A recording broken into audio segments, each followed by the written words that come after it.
Hello everyone, so now that we download and install the Metasploitable, let's now configure the Metasploitable. So just press start.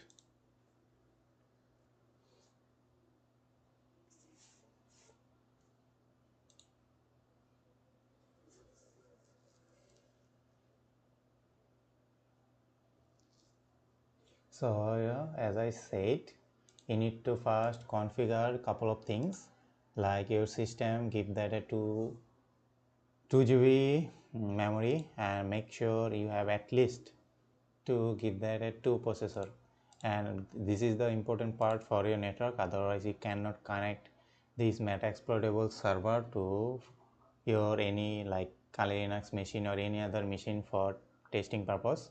So make sure if you are using on wireless network or Wi-Fi adapter like I am using, so make sure you use Breeze, otherwise you use network.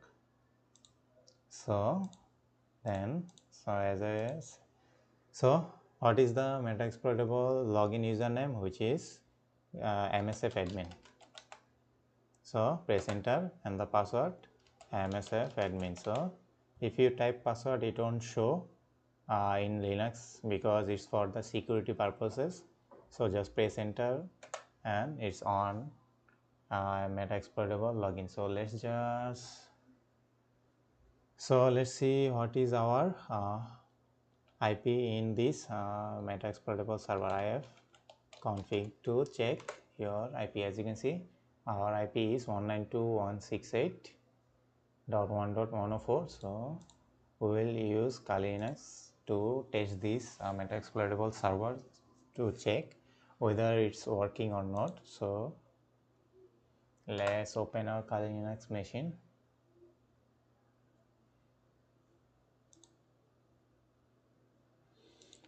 Metasploitable is best for penetration testing, as you all know. So we will also go to and check couple of the lab or vulnerable website if it's working or not. So let's log in our Kali Linux machine.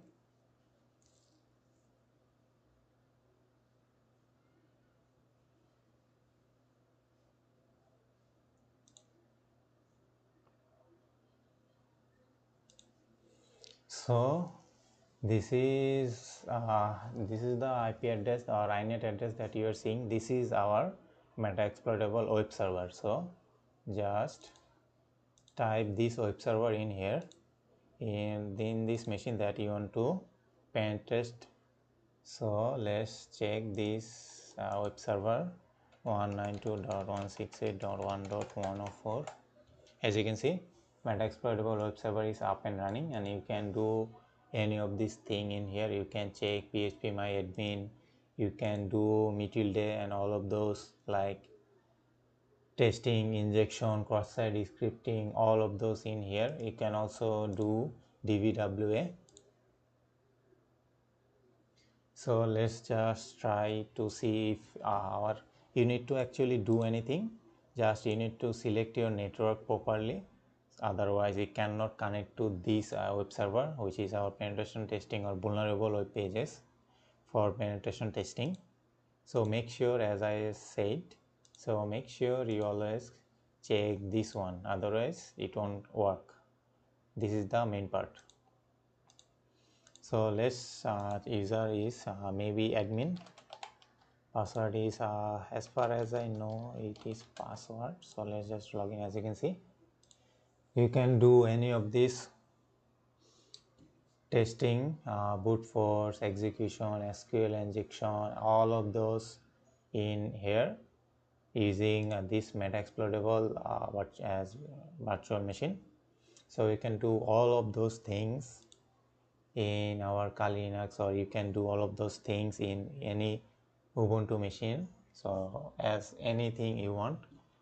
So as you can see, lots of things you can do using this Metasploitable too. You need to actually, these things you can do in Kali Linux machine without this Metasploitable, but it's tough and it's you have to do many things. You have to type more commands, you need to install couple of the tools, you need to install every tool separately in Kali Linux so that you can visit. Even though if you connect, it won't work because sometimes many errors show up, so it's better to just use a Metasploitable machine as this. So you can do many stuffs you can want in here. As you can see, you can do cross-site injection, you can do reflected, persistent, cookie injection, all of those in here using this simple Metasploitable machine. So that's how you configure using this Metasploitable. So how to turn off this? You just type power off. You need to be root. Okay, so you need to be root to be power off. So what you need to do, you need to type sudo then power off. As you can see, you will ask for password, which is msf admin, then just press enter and it's done. As you can see, it will take some time to close, but it's better if you close this way rather than using this power off button. It's better and it will process all the things and it will stop all the services this way. And that's all about this Metasploitable virtual machine.